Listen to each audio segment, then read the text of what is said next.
All righty. Episode 342. Where is our industry heading next? We have a kind of a belief system that either we're going to push you up or we're going to push you out. I don't want to be around 5 other people that aren't pushing themselves to succeed. Success isn't about taking, but giving value first. Compensation follows contribution always. This is true authenticity. It's the truth. Every week, this is our story. We share with you our journey. We share with you our scars. Please welcome your host, Ty Cobb-Backer. Hey, welcome back, everybody, to Behind the Tool Belt, where we dive into stories, strategies, innovations, shaping our trades. Today, I am your host, Ty Backer, and today's episode is going to be a banger.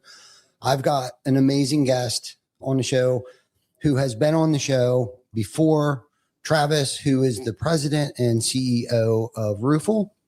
If you haven't heard of Roofle yet, they're changing the way, I believe, contractors approach sales, pricing, and the entire, I would say, customer experience. And since the last time that he's been on the show, I know there's been a lot that has evolved. And today we're going to try to dig into what's new, what's working, and where the industry, he thinks, might be heading next. So welcome, Travis Harvego, to Behind the Tool Belt. How you doing, brother? Hey, good, Ty. How are you doing? Good. Thanks for having me. Good to be on again. It's been a minute. Let me tell you that. It's been a minute for sure. So I was fearing the question you're going to ask as far as what has changed since the last time you've been on, because it's been so dang long that it would take us 2 hours to get through, what exactly every single detail that has changed. But glad to be back on and glad to always catch up. No doubt, man. It's always a pleasure when we get together. It's always a pleasure having you on the show. And, we've known each other for the past couple of years. And I want to say you guys were one of our industry guests to actually do an in-studio live session with us on Behind the Tool Belt. And it was in the hundreds back then. Like it was 100 and something, 183 when you guys drove down, you and Mike drove down here. Back then, Baker was our co-host. He every now and then makes a surprise cameo. He's still with us. He's still here. He's still rocking. But you guys have since then, a lot has changed with Roofle. And I know you don't have the time to tell us everything that has changed with it. But I would say over the past 6 months, what would you say are some of the biggest changes that has happened with Roofle? Well, obviously, I think the biggest change in the last 6 months is obviously we were acquired, right? So we were acquired by SalesRabbit. So I think that's the biggest one that was announced in January. It was really kind of the bigger one that now we're part of kind of a bigger entity, right? And I think that's everybody's goal and dream when they do a startup, when they have an idea, right? And it's like 0.01% of, entrepreneurs that really do a startup, right, actually get acquired, right? And I think that's something that is obviously a big milestone to where it's one of my most amazing accomplishments that have been able to be done, because obviously you can't do it alone, right? Anyone knows that you can't do this alone. You got to build an amazing team. You got to have an amazing culture. You got to have amazing vision, right, to keep everything aligned to be able to get to a point to where somebody even wants to look at your business, they'll be able to acquire in your business, right? And so that was kind of my experience really over the last, 12 months prior to that, was basically going through the acquisition process. And if nobody's been through it, let me tell you about it, because it will just stress your life out in a lot of different ways. It will test you mentally, emotionally, physically as you go through that process of, basically being looked at by multiple different companies as far as digging so deep into your business and deep into you and to your employees. And, it makes your mind go crazy alongside also still running the business. Let's not forget about that, right? As you're going through a process, you have to give all this information, right? And going through all these interviews about your business and your vision and things like that. But you also have to still run the business on the day-to-day to make sure that that's still being healthy, because at any point in time, the business drops off, then it's not as healthy as it was when they started looking at you, right? Mm-hmm. So that still has to maintain growth, right? A good percentage of growth rate, right? On top of all of a sudden doing all these other things, on top of it, right? So that's a whole nother experience in itself that, I do talk to a lot of people about that experience if they are looking to go through it, what to expect as you go through it. Like not only that, preparing your family, right? Your wife, your employees, like what is going to be happening as you go through this process, because it is going to be a very strenuous process, right? That you're going to endure on top of also running the business, because in a lot of cases, most people can't step away 100% from the business while going through that process, right? So that's something I've been talking about a lot of, other people about that the last 6 months, as that's now been over, obviously, and I can share my experience to hopefully pass it on to them so that they can be ready for it whenever it happens to them, or if they are going through it, or all the expectations as far as they go through that part of it. But, so that's, a big, obviously, win and celebration part for myself and my team as far as getting to that point, and having it. And then obviously now we're now into it as far as now obviously being a part of a bigger entity, right? Which means obviously a lot of things, right? Bigger company, you go from like 36 employees that we're at, 36 employees we had at Roofle at that time to now, 200, almost 300 employees, right? Collectively, as a unit, right? So that's a big change, right? You have a lot more people, a lot more hands, a lot more things that are going on, right? At the same time, but you also have more resources, right? Compared to being a startup, we have limited resources, multiple hats everyone is wearing, compared to wearing, now you really wear one hat, that everyone's able to wear, and just really kind of really hyper focus on really what their duties are, as a whole, right? So it allows us now, obviously the vision, that I saw and seen is it allows us to build bigger, better things, quicker, faster things, together, right? And, also allows our people to be more focused on one thing to build those things quicker, better, faster. And also really even making a lot of our employees become a little bit more comfortable with their position rather than just having to do multiple different things and not really knowing what was going to happen when they showed up to work, because they could be shifting 10 different ways. And so now when they show up, they kind of know exactly what they're going to be doing, and they're hyper-focused on being able to do that. And then also giving them, a lot of people, in our organization got cool promotions or cool new places that they were placed based on their expertise that they never would have been able to get outside of, joining us as a startup, right? A lot of people joined us, believed in us as a startup, whether they were employee number 5 or employee number 20, right? They're like, okay, it's a startup. We don't know where it's going to go. Could fail at any moment in time. Who knows? Startups are always risky, right? And, now being able to give them roles and opportunities that they have now, it's like, wow, I never would have dreamed of having this role that I have now because I was given more opportunity with a larger company, right? Mm-hmm. So a lot has been happening, over the last, 6 months. And I've been learning a ton, obviously, as other leaders in the organization that I'm learning from, that are very smart individuals, that I get to work with, on a daily basis and learning from them and their experiences, as far as, taking, other companies as startups and, taking them to $50 million to $100 million companies. And they've been there, done that multiple times in multiple different areas. And so, I get to learn from them, as well. So a lot is going on, a lot of exciting things, that are happening, overall, and, a bigger part of the industry now as a whole. Right. And so that's really what I'm focused on now, is they've been able to bring bigger, better technology, right, to our industry that I love and care about deeply. I love this industry. I'm truly passionate about this industry, as a whole, because obviously I was a contractor for many years and, care about, trying to improve, the lifestyle of a contractor, but also trying to improve their business at the same time. So right on. You answered a lot of my questions, but the one thing that popped in my head is that I could imagine the fear that not only you experienced, but your team members. To walk us through that transition and the doubt, because I would imagine if I went to sell TC Backer today, there would be a lot of fear of like, oh my God, so much is going to change, and they're going to be so fixated on like the negative things that might change. And a lot of people are fearful that they might lose their job, and then the change is going to become entirely too corporate, because essentially it was like you and Mike, were like the figureheads of it. And you guys are amazing people to work for. I mean, you're just amazing human beings in general.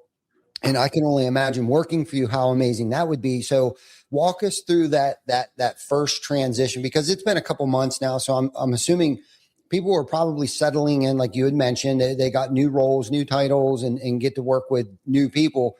So let's talk about that fear and that change, that transition. How was that?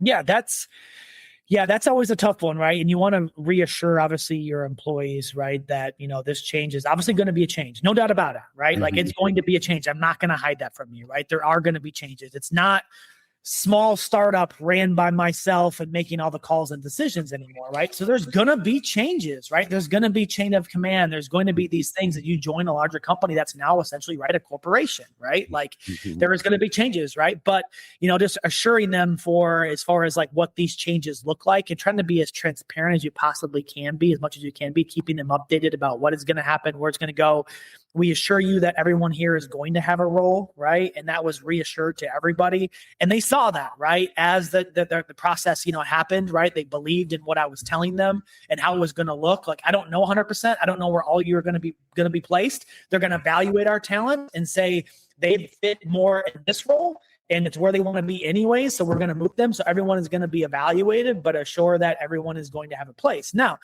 I think that there's a lot of employees that look at it and say, I don't belong into a corporation. And that's fair, right? There's a lot of people that say, I want to work for small startups or small mom and pops, small business. That's where I fit. That's just where I want to be. And that's fair, right? And that's totally fair. And we were transparent as far as what they could expect. And some of them, a couple of them did make the choice to say, you know what, I'm not going to continue into this transaction, or at some point I will exit after the transaction because I just know that I will not be a good fit there. And it's not really what I want to do, right? They were able to make that decision based on the information that we were giving them because I wanted to be transparent. Yeah, I didn't want to lose anybody, right? I wanted everybody to come with, right? I want everyone to come into the new venture and the new ride and be part of a bigger, better thing. But I was very transparent. I think that that's the best thing that you could possibly do. So they knew what they were getting into. And so, I think that that's where the transition happened. Obviously when we went into it, everyone was evaluated as far as what they like, what they're doing, what they want to do, what their strong suits are, those types of things. And then, I would say basically 3-4 months in, people started to get moved. It's probably a 3-4 month-ish process to where we were just operating by ourselves, doing our own thing as it was. But then once people started to really get moved and started to shift around, and that's when those other people said, I don't think it's not for me. They exited and said, don't move me. Like, I don't want to be on this team. Like, I'm actually going to exit. Here's when I'm going to leave, whatever it may be. And what they thought was the case, they had time to evaluate it, right? Because it wasn't just like, hey, this transaction happened and they were just gone, right? They got to evaluate it. They got to see as far as what it was going to be like. They got to meet their new team members, their new team leaders. They got to see those things. And then, the people that thought they wouldn't fit, which I thought also they wouldn't fit either. I just know them very deeply and personally and on all these different levels. I just knew of them. But they were open and honest with me about it, which I appreciated. So I could, expect that. And so people have been moved. They went on new teams. People, again, who wanted to be like a sole developer, right?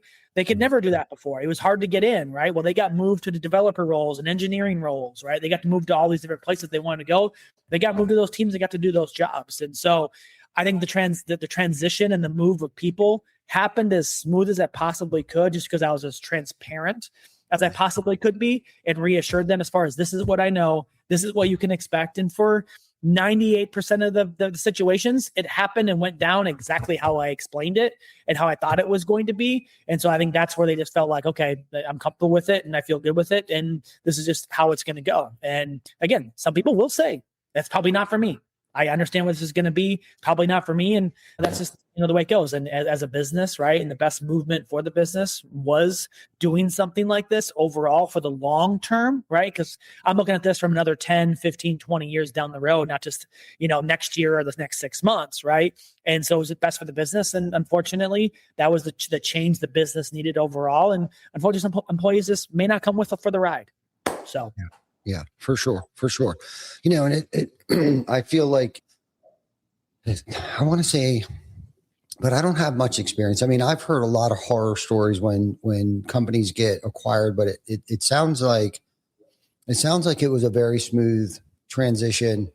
And like you said, I believe because of the transparency and the time that you allowed everyone to, your team to evaluate it, and then the time that it took for the acquisition, the team that acquired Roofle, it took them, 3-4 months to also evaluate. And it sounds like you kind of gave both parties had enough time to evaluate to see if it was a good fit, if it wasn't going to be a good fit. But what would you say your biggest pushback was from your team?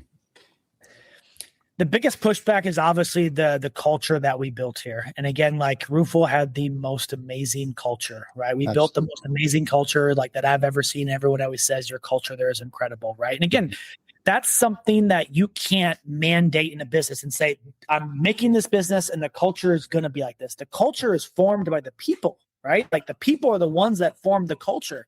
And the way that we were able to basically form these bonds and to almost be like family. And obviously we were on the road, 82 events we did last year or something like that. And a lot of those people came with us, and we had this bond, right? And then we just kind of naturally developed like this amazing culture where everyone was there for each other. And, we were kind of on this send it, right, mentality, to where like I believed in my employees, right? And I empowered them to make a lot of decisions. And yes, they were going to make mistakes, but every time they made a mistake, we went through it. We figured out why the mistake was made, and they never really did it again, right? But that's how I was able to empower them, to allow them to just say, okay, they ran it by me, and I would say send it, right? That's what you want to do, go ahead and do it. So we had this mentality of how we're able to get so many things done so quickly and so efficiently compared to most companies, just because I empowered so many people to make those decisions, and it wasn't a bottleneck of run it by me or run it by this or run it by this, and we had to do that. It wasn't like that, right? So I think that was their biggest fear, knowing they were going into a corporation to where there's going to be chain of command, right? There's going to be certain protocols before you can make a decision and before you can deploy certain changes and things like that. I think that was kind of the biggest thing, because a lot of those employees came from other companies, right? And had worked other places. And they're like, this company's like no other. Working for Roofle has been like no other company I've worked for before. It's just like everyone trusts each other. Everyone makes the right moves. We make the right decisions. We make amazing things happen. Things move quickly. They move fast. So it's always like fast pace, which is always enjoyable, that things are moving so quickly and so many changes are happening. And I think that was really their biggest fear, is like, we're going to lose this amazing type of culture, right, that we built here. Obviously we're going to lose that part of it. I think that was like the biggest piece. Aside, and it's kind of crazy because most people, you would think like they would be worried about themselves independently. Don't get me wrong, they were. Am I going to have a job? Am I going to have a place, right?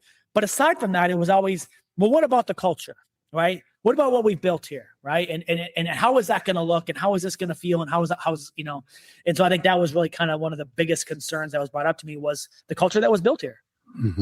That makes sense. That's huge. I mean, because I think that's why a lot of people have stuck around here, was because of our culture. And it's not even necessarily about the money and, how much they make. It's that they, like you said, you empowered them, you gave them purpose. And would you say that the cultures have meshed well? Obviously at first it was like they saw us as kind of like a band of misfits, right? And which we are. Fine. Yes, that's us. Yep. We're raising our hands, right? But as they've slowly been able to see over time, right, as far as like that part of it, it has slowly become more and more adopted, to where it's become like easily more accepted of like, I like how they do things. I like how they did things. And more and more of those things have been able to become adopted. At first, obviously, it was very much like, whoa, you guys are coming off very fast. You're trying to make decisions very fast, right? And you're trying to like make all these moves, and we don't operate like that quite like here. So there's a lot of things that obviously we can't do, right? But there's a lot of things that we can do as far as having the fun that we have, right? And bringing that culture piece into it that we do, to be able to bring the fun back in the company. And that's a lot of what we hear as far as Roofle's been able to bring the fun right back into this company, right? The interest, the fun of wanting to be here and talk to other employees and have, more fun on a daily basis. I think we've really been able to bring a lot of those things in. But I can't tell everyone that they can expect that to happen right away, right? To where it's just like they're just going to naturally accept these things. But from my experience now, there's two different types of acquisition, right? I was fortunate to be able to be a part of a contractor acquisition, to see that side of it, and now a software acquisition. So I've kind of seen both sides, and they're very different from each other. They're very, very different from each other and how it's done. And I think that, again, I think at least in the software space is that at least all the companies that we talk to, they've been there, done this for many years, many times. It's just, maybe it's in a different industry, but it's been repeatedly done, especially in software, to where it's like they have it kind of figured out. From what I've kind of seen in the construction world, not necessarily have everything figured out necessarily, as far as like they've been there, they've done this in this space. Here's the blueprint, right? Because like, we were presented multiple different blueprints about like what they're going to do, what the plan is, how this is going to work, how this is going to flow, what the execution is going to be like, to where it necessarily wasn't really like that in contracting. So I would say that the two were kind of very, very different from each other as far as how the acquisition actually went down. Yeah. Well, I guess, have you guys been able to rub off on them at all? Yeah, I would say, yeah, for sure. Definitely have been able to. Yeah. I mean, I would imagine. You're going to be able to find your people, right, that kind of like have it in them, right, to like take that stuff in, right, and feed off of it. But you're always gonna have some people that are like, no, that's not my style. No, I'm not feeding into that. No, that's not how I operate. No, I'm very much, I show up to work, I'm focused on my work, and then I get out of here, right? And that's all I want to be is heads down, right? So I think that some people you're never going to be able to get to kind of open up and enjoy some of the day-to-day, I don't want to say shenanigans, right? But some of the things, that we do to keep the interest and the energy and the excitement going, right? Those types of things. But I think that, that's, you're just not necessarily, and that's where, like, when we hired people, right, we were very fortunate that when we went to hire, most of them was all by referrals, people that wanted to work here. I want to be a part of it, right?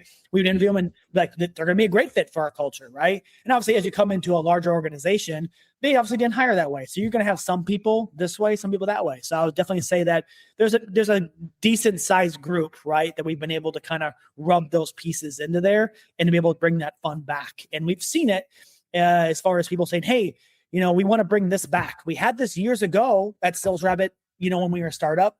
We see Roofle's doing it. Like, let's bring this back. Let's bring this back again. Let's do this again. So we've seen things that they've been able to bring back to instill more of kind of like that culture type piece to bring people kind of closer together and also have fun while also getting work done also. Yeah. Yeah. I found the bigger you get, the harder it is to keep that fun type of culture, fun while still getting a lot of stuff done. And when you walk into a larger corporation like SalesRabbit, it's kind of hard. It's not as close knit. It's not as intimate as Roofle was when Roofle met, SalesRabbit. So I would imagine there was probably quite a bit of a clash there for a minute and the fear and everything like that. So I guess changing gears here a little bit. Where do you see the future of Roofle?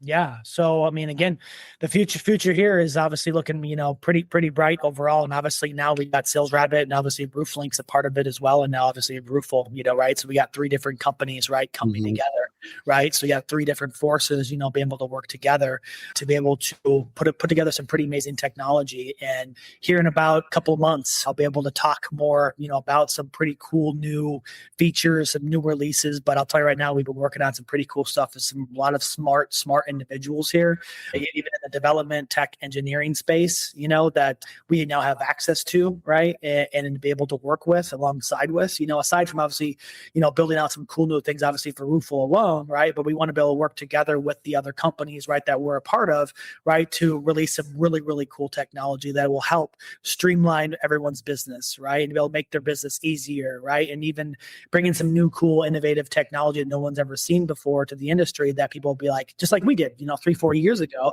right? When we came to the industry, as far as it being a new, cool concept, we got some pretty cool new things coming as far as like, that's a new concept, right, to the industry. And that's always what I've always been about is innovation and bringing cool new things to the industry that, should be adopted, whether it's now or will be adopted in the near future, right? And always talking to contractors, because you're always going to have these early adopters, right, that think that way as well and say, hey, I can add this piece to my business and help be a part of the revenue driver to my business. Yeah, it's not going to be the full piece of my business, but it's going to be a portion, right, that I can look at when I look at my P&L and look at my weekly sales or monthly sales or marketing or whatever and say, hey, this is a piece of my business, right? So we're going to have some cool new things. Again, I can't go into detail on them as of yet, but here in the very near future, I'll be able to talk about some really cool new things. And I'm pretty excited about it. No, that's good. That's great. No, we can leave it at that. I'm sure we'll find out sooner than later. But, you were talking about, contractors adopting things early, which led me to think about, like, where do you see most contractors making mistakes today in their business? Yeah, it really comes down to just a lot of contractors, especially now, like them just not really understanding their numbers, right? And it's still shocking to me that we ask on a regular basis, a daily basis, right? They sign up for our technology and they say, what's your pricing per square, right? Like it's a basic price and they have no idea. They have no clue on what they should be charging a customer per square. It's like, how are you in business if you don't even know what to charge, right? Mm-hmm. And again, also guys work on insurance proceeds, right? Insurance dictates the price or whatever it may be, but let's even funnel it all the way back, right? To even understanding like their marketing dollars. Like how much are you spending a month marketing, right? And what is your cost per lead, right? What is your cost per sale, right? And boiling it down to that to even understand, they're just throwing $20,000 to $30,000 to $50,000 a month at marketing, and they're not even sure what the return is on that. They couldn't even tell you what their cost is on it, right? And it's just like, how can you be able to streamline and predict your business in a situation of like, we get into a situation where there's no storms, economy gets terrible, right? All these situations, like how are you going to predict your business about like, how is it going to perform when you get into those situations, right? And be able to budget accordingly to where all of a sudden we've seen it too many times where contractors are like, I'm out of money this month. It's like, you didn't know this was coming? No, shocked, right? Like, how are you shocked that you also don't have money to pay payroll, pay this? It's like, they just don't watch and just don't know, right? And it's because this industry, and as I know, you can get into it quickly. The barrier to entry in most cases is very low. You can make a lot of money very, very quickly. And they just watch the cash in their bank account, right, accumulate over time, but it dwindles as fast as it accumulates, right? And if you don't have something in place to be able to say, we're going to spend this much money per month. If we spend this much money per month, we should generate this many leads. If we run this many leads, we're going to close this many deals, which equals this much revenue, this much profit, right? It's a mathematical equation in most cases, right? If they're able to dial that in, to say they can predict in most cases what their revenue is going to be and what their profit's going to be, right? Mm-hmm. And there's just so many of them out there that are just like, don't have those things figured out, right? But I attribute it to obviously insurance contractors getting in because of the insurance proceeds game, right? And that part of it to where it's like, I don't need to know that information, right? I just go out and sign a bunch of deals, make a bunch of money. We'll do it all over again next year, right? Mm-hmm. But it's like, if you're trying to run a sustainable business, what if it doesn't happen next year? What if there is no storm? What if there is no insurance events, right? What are you going to do then, right? And I think in most cases, these businesses, and you think about if you're going to build a business, again, it's like, why'd you start a business? In most cases, 2 reasons, right? To sell it or pass it down to somebody else, right? Like that's aside from, I just want to work for myself, right? But in the long-term vision, right? What is the plan? Well, you have to think outside of what if these things were to happen? How am I going to make sure I maintain, right, this business, right? And so that's still, which still shocks me to this day that so many contractors don't know what those are. Mm-hmm. Yeah, for sure. We hear that a lot and we see that a lot. I guess it's not surprising if you don't have, if you're working for somebody and you decide to start your own business. I mean, those aren't the numbers. Those aren't the things that are visible to you as an employee someplace like that to try to figure those things out unless it's big enough and they're having meetings and everything is fully transparent. So I can see why, especially in our industry, how people wouldn't know their numbers. But does any of your software help contractors with any of that? Would Roofle, anything that SalesRabbit provides or RoofLink, would that help make things trackable for them? Yeah. I mean, yes, sort of, right? And, that's obviously, again, knowing that, like, that's obviously like my long-term, right, goal and vision, right, is to basically be able to help contractors like that. Yes, there's pieces there right now that basically say, like, with this software, you paid this much money a month or this much per the year, right, to have it. Here's what your cost is, to have it. And then also here's what your conversion rate is. Here's how many leads you've been able to get. Here's how many you've been able to set, right? So you can kind of figure that out, right? That part of it, right? But I think obviously holistically, right, when we're able to connect all these pieces together, right, we can track it from start to finish, right? You paid this much for it, and then you're able to track how many conversions, how many leads, how many sales, right? Now track how many sales you had. Now be able to track the closed job, right, all the way to the end, right? So I think that's an important piece that needs to be had for contractors to be able to have those pieces of it. So currently, right now, yes, we have a portion of it, right? But my long-term goal would be to have all of it, right, for contractors to be able to help them, right, understand what that is, so that they can see it, they can forecast it, right, and even try to like help predict their business so that they don't go out of business, right? Because what is it now? Like 80% of contractors go to business in the first 2 years. Like, why can't we get that number to be 50% at least, right? Where it's like, okay, the numbers are much better towards half of them in the next, not 80%. That's a crazy number to think about, that when you start a business, 80% of you are going to go out of business in the first 2 years, right? Yeah, it's a lot. Yeah. For sure. No, we talk about that. We have talked about that a lot on this show. Honestly, when I asked you that question, I thought for sure you were going to say not implementing AI. Mm-hmm. So I guess it leads me to a different question here. Where do you see AI playing a big part in our industry? I see it playing a huge part in our industry every single day, like a huge part of it. I mean, even in the software world, right, where even like you can now use AI to basically write code and build, whether it's websites or software, in a matter of days, which would take us a year. You could do it in a day now, right? And so that's where you're able to probably see a lot of software companies in our space be able to do quicker, faster releases, more pieces of technology being released because they're utilizing AI to be able to write this code. Now, there's still some gaps there where you have to make sure to check the code, right? You got to make sure that it was written correctly, right? It's going to function. There's all these different things, but still that process is so much quicker, right? On a regular basis. But even you start to see now more AI tools, right? Specific to our industry and it's specific to our business to be able to utilize within their business. Now, I think you've already seen some and you're going to see more and more to where more AI is going to be brought into these softwares, right? To help you manage your business on an AI level rather than having maybe even actual employees, right? Overseeing, looking at these jobs, approving jobs, managing production schedules. AI can do that today, to where it can do those types of things. Have been able to approve jobs based on certain parameters and have been able to put them on a schedule with certain crews, right? As long as you were able to put that information into the AI and able to do those things now today, right? So I'm not shocked because our industry is usually 2, 3, 4, 5 years behind other industries. We're just a little bit more kind of like standoffish, old school, I would say, in the roofing industry specifically, to where we kind of like, okay, we see AI, let's let some other people test it and tell us how it's doing for their business first before we start to see a lot of large mass adoption. Because I think their worry is like they adopt this AI and it makes mistakes, right? Because it's not by human. We're so used to humans doing it. So I think that over the next 2, 3 years, you will see that big mass adoption to where everyone is using it. It's readily available to them at a very cheap cost, affordable cost of being able to use it within their business. So it doesn't shock me as of yet. Yes, I think that more people should be doing it, but it's not shocking in our business as of yet. But I think over the next 2 years, we meet again in the next year or two, that we'll see like, oh, it's available everywhere, right? Every piece of software has it available in it to where that everyone is just utilizing it. Even though they might not know that they're utilizing it, they are utilizing it in their business. Yeah, I agree. I completely agree to that. And I think if you're not deliberately trying to use it, I think you're going to get left behind too if you're still stuck in the Stone Ages. And I agree with you too that our industry has always been, at one point in time, it was at least 10 years behind, the HVAC and plumbing industry.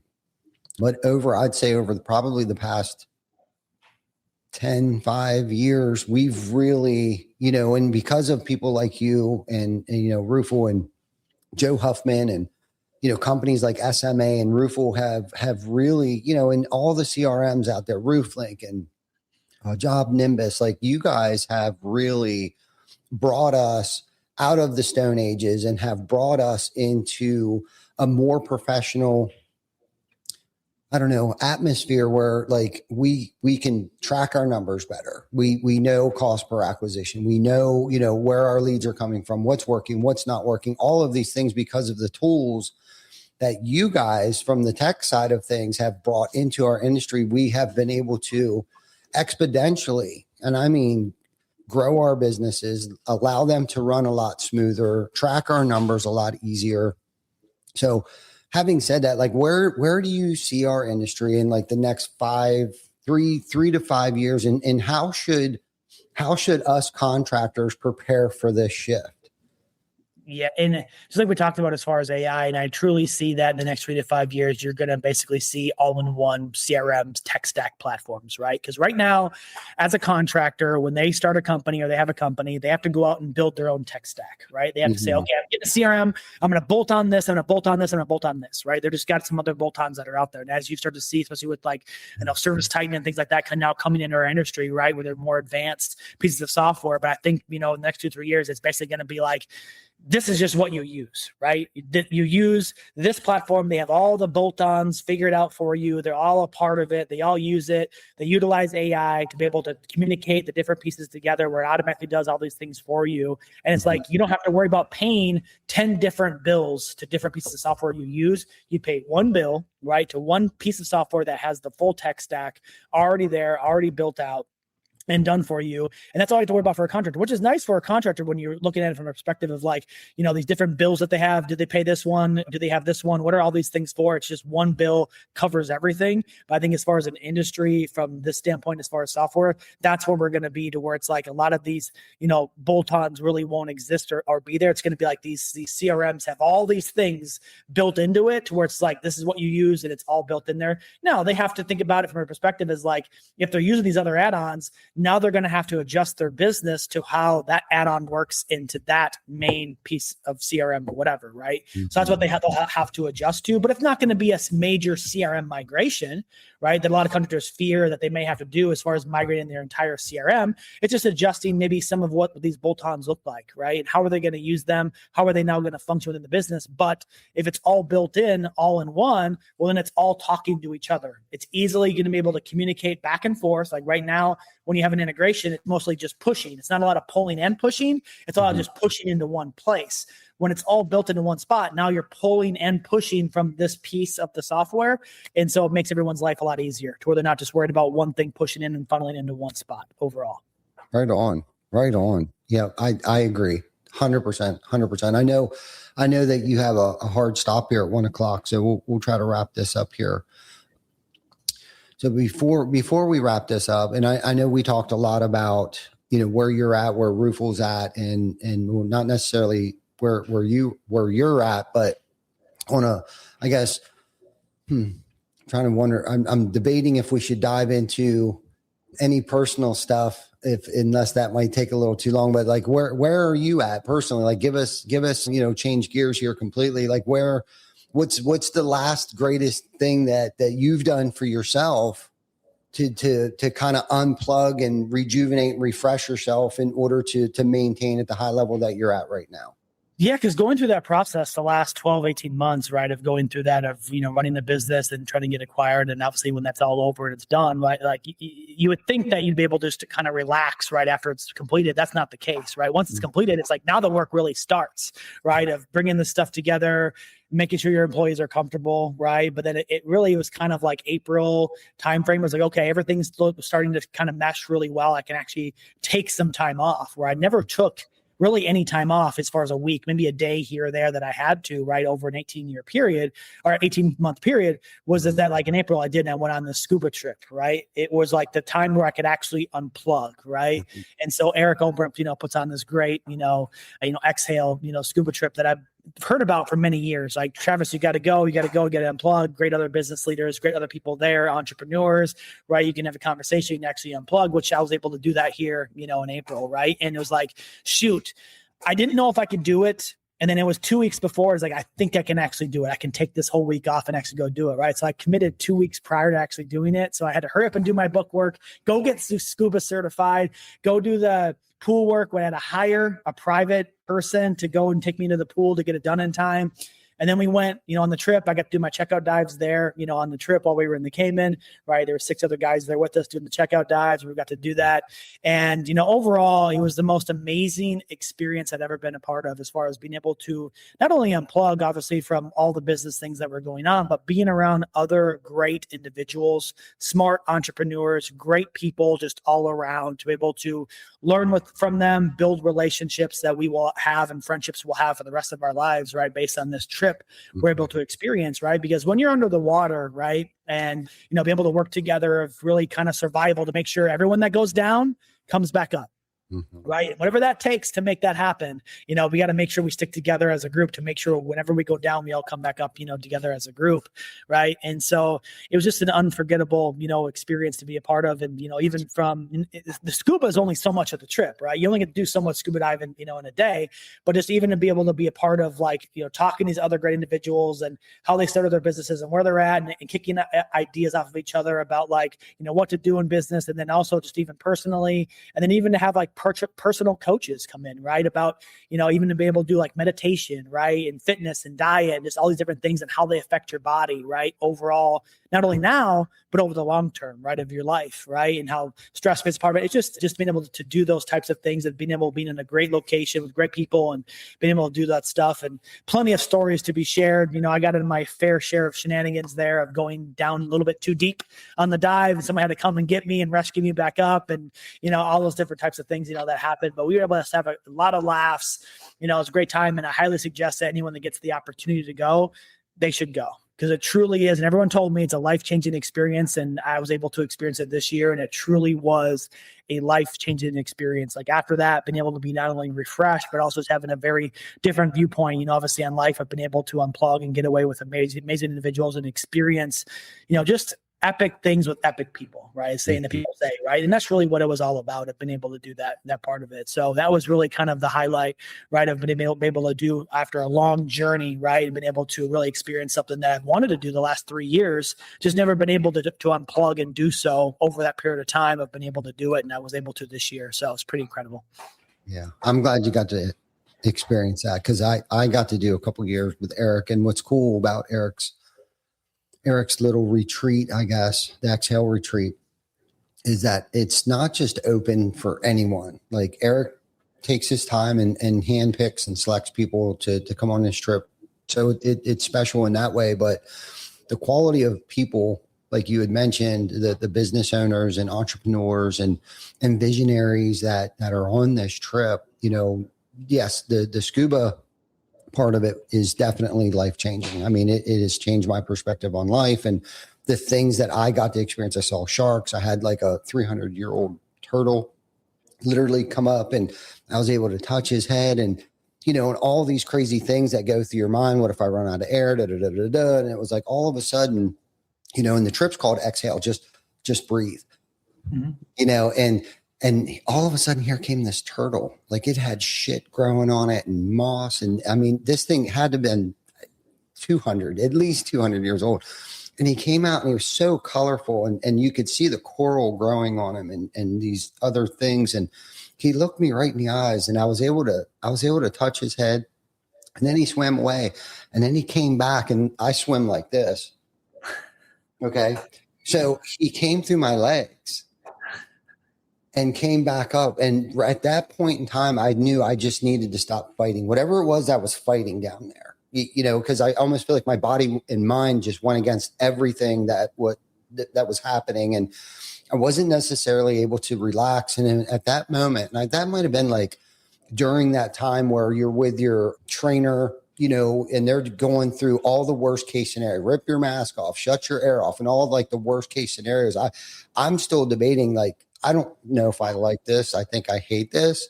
And then that happened. And it was like, okay, I need to chill and take in what's happening here, not in a negative way, but in a positive way. And the trip, that was my very first trip I did with those guys. And Tim Brown and I went through this whole experience together. Like we were dive buddies, and he had never dove before. And so we were both kind of like talking each other off the ledge, like the entire time, like, no, we can do this. No, I'm not going to do it. No, we can do it. No, I'm not going to do it. Back and forth. And the connection I made with Tim and some of the other people that were there, and like you had mentioned, like that was special in itself. And then we had a yoga instructor come in. We had, Dr. Gary, who talked about like breathing and just all kinds of stuff that I still apply today from that very first trip. And it was, Mike was there, Joe was there, Daniel Robowski was, I mean, they're just really great group of men that were serious about like doing epic shit and personal development. Like we were all on the same, wavelength, maybe not at the same levels in business or personal, but we were all there to connect, to rejuvenate, to refresh, to get something out of it so we could change and be better human beings when we came back to our normal lives. So I do too. I agree that if you ever get the opportunity to be on the XL trip, do it, because it's probably once in a lifetime thing. If Eric kind of handpicks, not that he vets people and He swears he doesn't, but we know he does. But just scuba diving in general, because like you, I had people tell me, Brad Whitlock, our GAF TM, has trying to convince me to, probably for 10 years now, to go scuba diving with him and his wife, because their whole family's, avid divers and stuff. I'm like, no, screw that. I'm not down. But he helped encourage me, told me where to go and get our lessons here and stuff in New York, and did that. Almost didn't make it. I called Eric 2 or 3 times and told him I wasn't coming. And of course, you know how that went. And I did go, and I'm glad I did. So no, it's cool. Good. Yeah, all good stuff. So anyhow, I know you got to roll. I know you got to roll. It's been a great conversation today. We need to connect more often. Let's not just do this whole on the podcast every now and again. But if, as always, it's great to hear from you guys. It's great to hear about the technology and how you guys continue to keep growing and shaping our industry. I just love what you guys do, and more importantly, how contractors can actually use your tools to grow smarter, to serve their customers better. And it's just cool. It's really, it's amazing what you guys do. So thank you. It's fun. It's exciting. Love doing it. Yeah. So thank you for everything that you guys do for our industry. And if anybody wants to reach out to you or Roofle, what's the best way they can contact you guys? Yeah, just roofle.com. Go roofle.com. You can try the technology for yourself. You can book a demo on there. That's the best way to reach us. Plenty of different, we did a bunch of case studies and things like that with other contractors. You can go on there and read tons of testimonials. So everything you need for Be a Resource is just there at roofle.com. So go check it out. Awesome. I love it. And always, if you got any value from this episode, share it with somebody in the industry who needs to hear this. And always thank you for tuning in to Behind the Tool Belt, and we will catch you on the next one. Thanks to our sponsors, TC Backer Construction, Hook Roofing Marketing, Roofle, and Project Mapit. And thank you for watching. Subscribe to our YouTube channel and follow us on Facebook. We are streaming on all major platforms. See you next week for another episode of Behind the Tool Belt.